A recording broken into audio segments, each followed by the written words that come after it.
Good morning, everybody. I'm Don Stewart, and welcome to another edition of Breaking News. Today is Sunday, the 22nd day of December, 2024. As we end 2024 begin looking at 2025, there are a number of huge challenges that Israel now faces and will continue to face. And in today's breaking news, we're going to examine one of them, namely Syria, and how it will eventually align with last day's Bible prophecy. It's a very important story. Now, as we mentioned yesterday, we're going to be doing breaking news now Monday through Friday, with Saturday being the week in review, where we'll go through what we've done Monday through Friday, explain the major events of the week with respect to last day's Bible prophecy, and then look forward to what will be coming next. Now, in doing this, I think it'll help you out because we throw so much at you each and every day. And many of you cannot watch every day. I understand that. And this way you'll have a week in review. It kind of summarizes everything. So you might want to just watch that one and nothing else. We hope not everybody does that, but that option will make it available to you. But it'll keep you up to date with the latest developments. Now, also, too, we plan on doing a number of programs during the week that'll deal strictly with Bible questions. These programs are going to cover a variety of subjects with the goal of deepening your biblical knowledge as well as emphasizing important truths of Scripture. This way, you'll have a balance of understanding current events coupled with an understanding of the truths of the Christian faith. Now, I'm looking forward to Sundays. What we're going to do every Sunday from now on is a biblical message. We're going to start by going through my book, my 25 favorite messages that I preached, put in the past tense now because I don't go out and preach anymore. I've been doing it for some 54 years. And I had 25 I put in a book a number of years ago that were my favorites that had the greatest response when I would go out and speak. And so I've thought about doing them. And so we'll be starting them on Sunday mornings. I think you'll greatly benefit from them. I know there are many people that are shut-ins that cannot get to church or don't have a church in the area which you live. You can get the gospel preached, and you rely on things on the internet, radio, TV, or whatever to get your biblical teaching. Well, we're going to give you an option here too. And we hope that will help. All right. With these thoughts in mind, what we want to do today is look at one of the major issues that we will be considering in 2025, and that is Syria and its relationship with last day's Bible prophecy. As we will note, there are going to be a number of possibilities of what will occur in this country that's right above Israel, and each of them will have enormous, and we mean enormous, repercussions with respect to last day's Bible prophecy.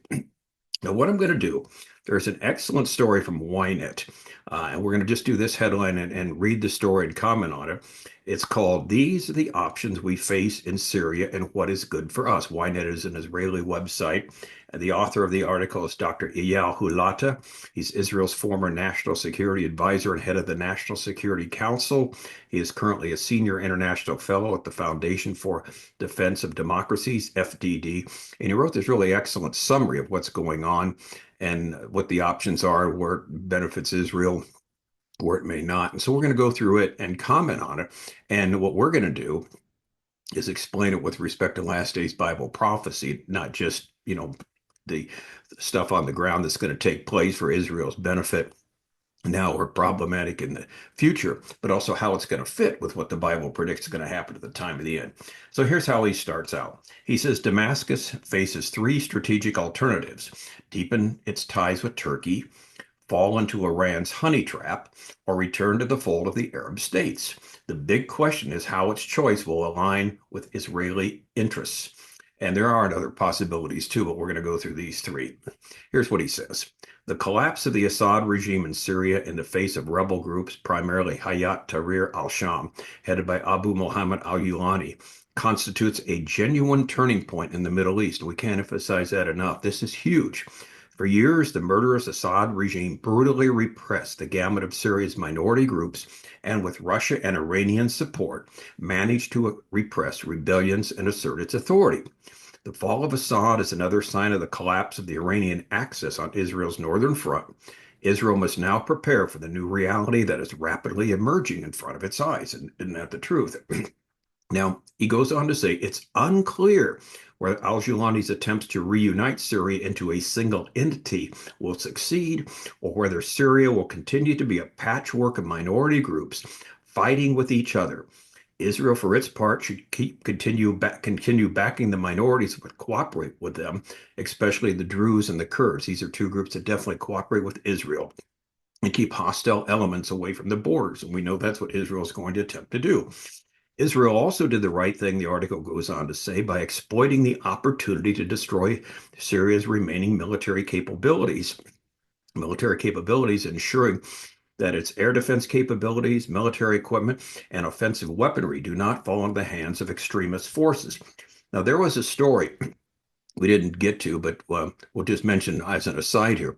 Supposedly, Bashar Assad, as he was thinking of leaving Syria, he made a deal with Israel. He said, "Look, if you guarantee me safe passage out of here, he's going to go to Russia.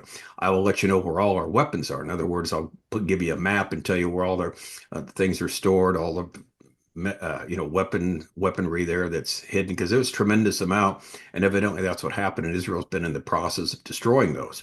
Now, here's one of the problems, though, and that's the chemical weapons.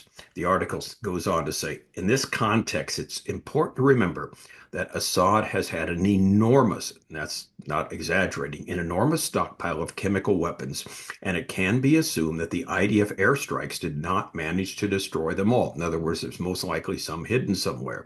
If this weaponry falls into the hand of Islamic extremists or Islamic terrorists, this could set a dangerous precedent, not just for Israel, but also for Western countries. And so he went on to say, before Western countries rush to embrace the emerging government in Syria, as the Biden administration has already done, and its backers in Ankara, they must demand the immediate entry of forces trained to collect all the stockpiles of non-conventional weapons and capabilities, as the United States and Russia actually did this in 2013. The sooner, the better. But this is just for the short term. There are other issues to consider for the longer term. As Damascus reemerges, it will face three strategic alternatives. And here he's going to give it to us, and we're going to explain how they all fit with the last days Bible prophecy. He says the most likely alternative is to continue deepening its ties with Turkey and to be the spearhead of Erdogan's expansionist regional policy. Al-Jilani grew up in the lap of the radical Sunni Islam, and his relationship with Erdogan has grown stronger over the years. Eventually, Erdogan financed, trained, and prepared Hayat Tahrir al-Sham and provided the political umbrella that supported al-Jilani's takeover of Syria.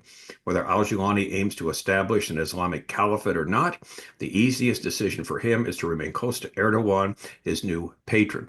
And again, this fits with last day's Bible prophecy because recall, Turkey is one of the major players that will be involved in the Ezekiel 38-39 invasion led by Russia in the last days. And with Turkey on Israel's northern border, in a sense, with Syria just being greater Turkey. And we talked about that the other day of Erdogan saying Turkey's got to expand. We're bigger than just the country we live in now, because he has these expansionist ideas of making Turkey like it was during the Ottoman Empire in the past, where something like 1 million square kilometers were under its rule in the 19th century. For 400 years, Turkey ruled the Middle East, only ending in World War I. So anyway, that's possible. Turkey will be the one that works with this new Syrian regime. Now, the second alternative, as it goes on to say, is to fall into the honey trap that Iran will likely set up for Damascus. And they indeed will. They've got some money to do that.